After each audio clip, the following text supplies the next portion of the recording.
Bar council written পরীক্ষায় কিভাবে আমি আনসার করব এ নিয়ে আমাদের রয়েছে নানা তর্ক বিতর্ক। আমরা দেখব আসলে বার কাউন্সিল রিটেন পরীক্ষায় কিভাবে লিখতে হয়।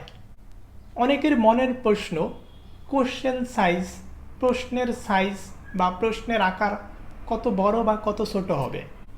দেখুন, যখন আপনার কাছে জানতে চাওয়া হবে ডিগ্রি কাকে বলে, আবার যখন আপনার কাছ থেকে জানতে চাওয়া হবে কালপেবল হোমিসাইড কখন খুন হবে না, তাহলে দেখুন ডিগ্রি কাকে বলে এটি কিন্তু চাইলেও কিন্তু আপনি 3-4 লাইনের বেশি লিখতে পারবেন না, এবং যখন কালপেবল হোমিসাইড খুন হবে না সেখানে আপনাকে বাধ্য হয়েই 3-4 পেজ লিখতে হবে। তাহলে কোশ্চেনের প্যাটার্নের উপরে, কোশ্চেনের ধরনের উপরে নির্ভর করবে আপনার উত্তরের সাইজ। যিনি পরীক্ষক, যিনি আপনার খাতা দেখবেন, তিনি তো আগে কোশ্চেনটা পড়বেন, তারপরে আপনার আনসার দেখবেন। তিনি অবশ্যই ডিগ্রির জন্য আপনার কাছ থেকে 3-4 পেজ আশা করবেন না। সো আনসার সাইজ হচ্ছে কোশ্চেনের সাইজের উপরে, কোশ্চেনের প্যাটার্নের উপরে নির্ভর করবে। অনেকের প্রশ্ন বাংলায় লিখব নাকি ইংলিশে লিখব। আসলে বাংলা ইংলিশ এখানে কোনো বিষয় নয়। আপনি যেভাবে কমফোর্ট ফিল করবেন, আপনি যেভাবে পরীক্ষককে বোঝাতে পারবেন, ঠিক সে ভাষায় লিখবেন। মূল কথা হচ্ছে আপনার উত্তরটা সঠিক কিনা। অনেকের মনের মধ্যে আবার হতাশ যে আমি তো বাংলায় লিখি, তাহলে আমাকে মনে হয় নাম্বার কম দেওয়া হবে। আসলে না, বাংলায় লিখেও কিন্তু অনেকে ভালো ভালো নাম্বার পায়। অনেকের প্রশ্ন কেস রেফারেন্স, আমি তো কেস পারি না, তাহলে আমার কি হবে, আমি কি নাম্বার কম পাবো কি না।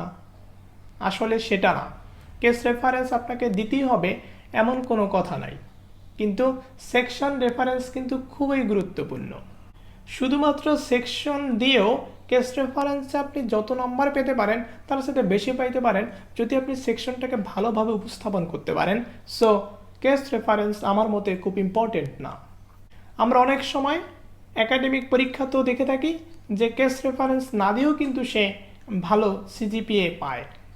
অনেকের প্রশ্ন পরীক্ষার খাতায় পরীক্ষকের নজর কাড়ার জন্য কালার পেন বা মার্কিং পেন ইউজ করব কিনা। আসলে আপনি যতই রঙিন কালি ইউজ করেন না কেন, যিনি পরীক্ষক তিনি কিন্তু আপনার খাতাটা বা আপনি কী লিখছেন সেটা কিন্তু ভালো করেই দেখবেন। সো যদি এটা হয়ে থাকে যে কালার পেন ইউজ করার কারণে আপনার নাম্বার বেড়ে যাবে, এটা আপনার ভুল ধারণা। বরং ব্ল্যাক পেন ইউজ করাই বেটার। স্ট্যান্ডার্ড কালার হচ্ছে ব্ল্যাক পেন। অনেকের প্রশ্ন যে আমি যখন কোশ্চেন আনসার করব তখন এক্সাম্পল দিব কিনা।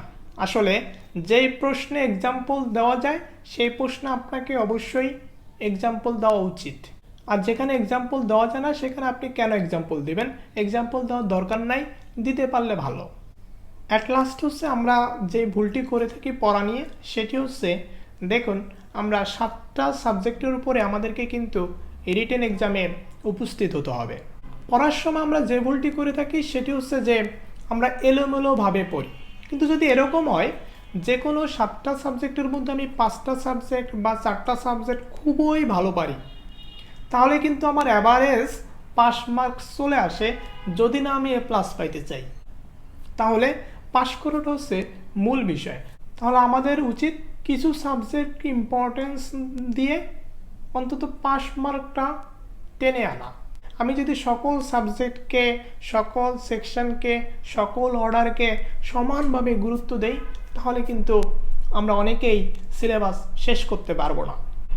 সাবজেক্ট ওয়াইজ যদি ভাগ ভাগ করে পড়া হয় তাহলে কিন্তু সিলেবাসটা খুব তাড়াতাড়ি শেষ হয়ে যাবে, এবং তখন আপনার মধ্যে আমার মধ্যে কিন্তু কনফিডেন্স লেভেল অনেক বেড়ে যাবে, আর সেটা পরীক্ষায় অ্যাপিয়ার হওয়ার জন্য খুবই গুরুত্বপূর্ণ। আশা করি বার কাউন্সিল রিটেন পরীক্ষা নিয়ে আর কোনো কোশ্চেন থাকবে না। আপনাদের সকল কোশ্চেনের আনসার হয়তোবা পেয়ে গেছেন, আর যদি না পেয়ে থাকেন অবশ্যই কমেন্ট বক্সে জানাবেন। আমি চেষ্টা করব আপনাদের জন্য কিছু কাজ করতে, যদি আপনারা পাশে থাকেন।